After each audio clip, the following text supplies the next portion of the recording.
Hi there and welcome back to my channel. My name is Lee and I like to talk about anime, manga, Korean dramas, and fashion.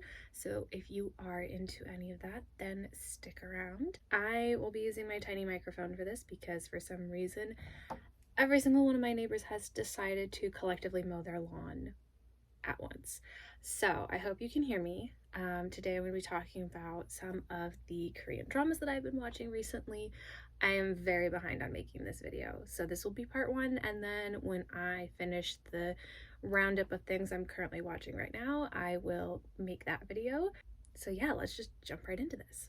Scratch that on the tiny microphone. I don't know why it's not working, but that's a technological problem I will have to deal with another day. But let's just jump right into this. The first one that I am talking about is a K-drama called Love in Contract. Now, I really love the female actress in this. I have seen her in a lot of stuff before. I think she does typically a really great job. I've only really ever seen her in this kind of style of like romance dramas that aren't like the most mind-blowing, this is the most amazing thing I've ever seen in my life, but they're typically really well done. I personally did not bond with the male lead like I know more people did. I thought he was really weird at first. I thought in the beginning when they had that scene and that kind of mindset where she thought that he was like a murderer was kind of weird to me. That then suddenly their relationship became so good. I also am really sad that they jumped over a lot of Jamie and her past, and it felt like we were just getting the same scenes over and over again, just cut in different ways to create different flashbacks when in reality it was all the same thing. And I just feel like that would have been more interesting for the show. I also feel like this drama should have been 12 episodes instead of 16. I feel like it lost its pace and direction after about episode 11. That's just me personally. So overall, I don't have too much to say about this drama just because I did finish it. I didn't love it. I'm not like, oh my god, you should go out and watch this. I feel like there were other things that came out at this time that were better. So I'd give this maybe like a 5.5, 6. Is that harsh? The next thing I watched is an 8-episode Korean drama that's on Netflix starring SHINee's Minho. I love Minho. I am a SHINee fan. I've been a SHINee fan since they first debuted. We just had their 15-year anniversary, so my heart is warm. Seeing him in this drama was very funny. I think that the production staff and everyone involved really did take advantage of the fact that this is SHINee's Minho and he's starring in our drama, and really took that to advantage, especially when they had him go shirtless in one of the first episodes. This show follows 4 friends who are in the fashion industry in Korea in different careers. One is a designer, one is a model, one works for magazine publishing, and the other is a photographer. That aspect I found really interesting. I love fashion. I love the idea of following different careers in the fashion industry. However, this drama did not do it for me.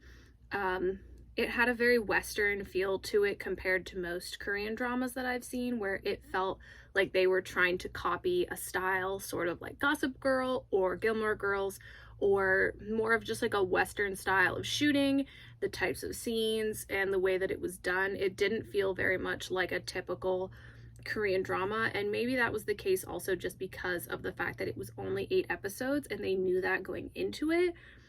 But I don't know, I didn't love it because of that. And since it's only an 8-episode drama, it was hard to feel connected to the main couple because it felt like their relationship jumped very quickly from we've dated before to friends to now we're dating again, in a way that I wish that they had built it up at a slower kind of pace to get us to that point. Some of the scenes revolving the fashion industry did feel very realistic based off of things that I know from the fashion industry, both in the US and abroad, as well as shows I've seen in the past.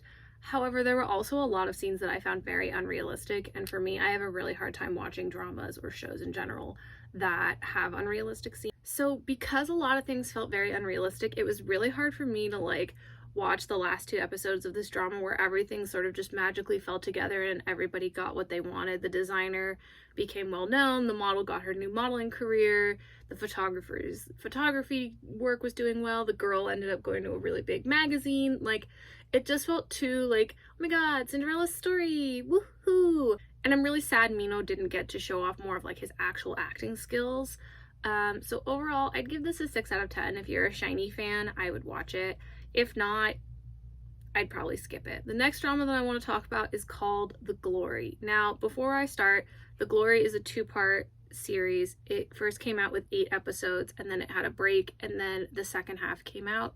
I personally have not continued with the second half just because I have heard through other people's reviews that it is pretty gory and that it just hints at a lot of things that mentally I couldn't handle at the time, and since then I have just kind of moved on from the drama. However, I still wanted to give my opinion on the first half because I did really enjoy it, despite it being a darker drama compared to what I typically watch. I love Song Hye-kyo. She's an incredible actress. I think she did yet again another amazing job, especially playing such a unique, dark character. Her character has a lot of trauma in her backstory, and she just played her cynical side really well, which I loved seeing as a different side to her. I thought she did really well in Encounter, Descendants of the Sun, and also That Winter Wind Blows. So I thought this was a really interesting role for her to take on, and it showed just how much versatility that she has as an actress. This is a psychological thriller that's filled with a lot of revenge and themes of bullying and getting back at your bullies in different ways, and dealing with how your bullies still are bullies later on in life. The overall plot of how the main character develops and ends up reaching her goal of revenge and sort of how she builds up her plan, I thought was really, really interesting and intricate. And I love how they blended and intertwined all of the different characters' lives to make it really seamless. Even though she had a lot of people she was dealing with at the same time, I felt like I didn't get lost losing who each of the different characters were, and I understood how everyone was interconnected. So the first half of the drama, you end on a cliffhanger where you finally see and are revealed all of the masks that all of these characters have been carrying through the first part of the show. And so the second part of the show is mainly handling her dealing with revenge and finally going through with a lot of her plan.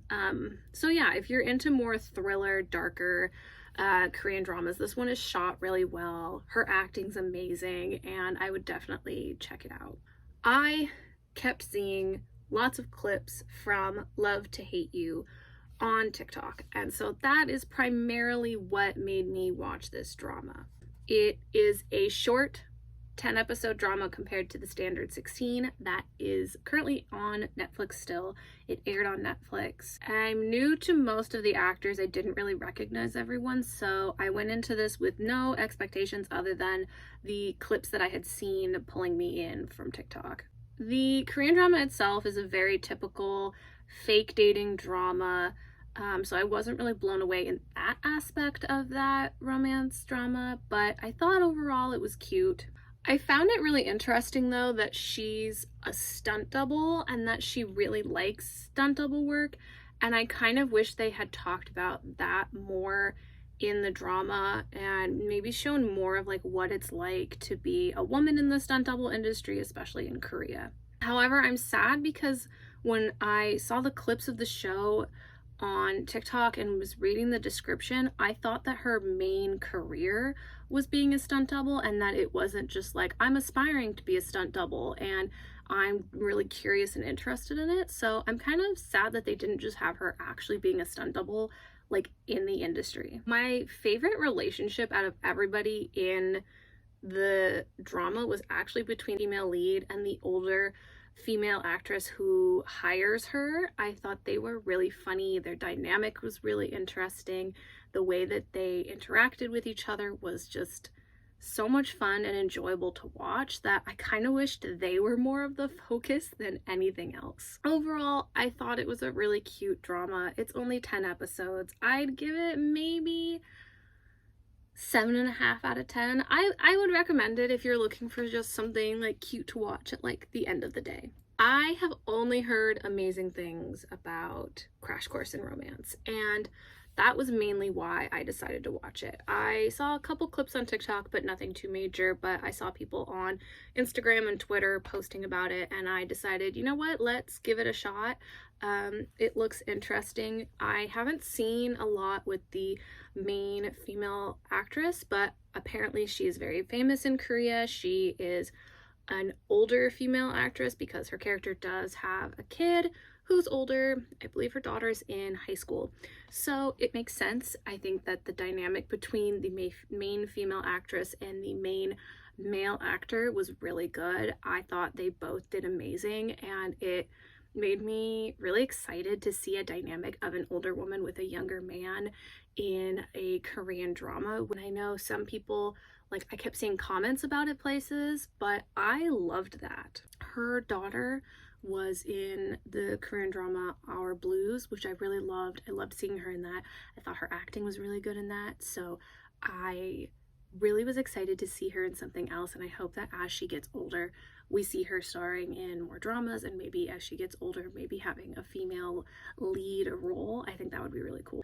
I liked how in the first episode, in literally the first 5 minutes, you already can see how the two main characters are going to be intertwined as they start to show each of them going about their daily life, and you see how they pass each other, or they pass by their businesses, or they're somehow interconnected already. I really liked how that led you right into the drama, and you knew right away this is what's going to happen. We're getting the ball rolling. I also found this really interesting that it's surrounding the Korean tutoring system and the idea of these after-school tutoring schools, because that's a huge aspect of Korean culture.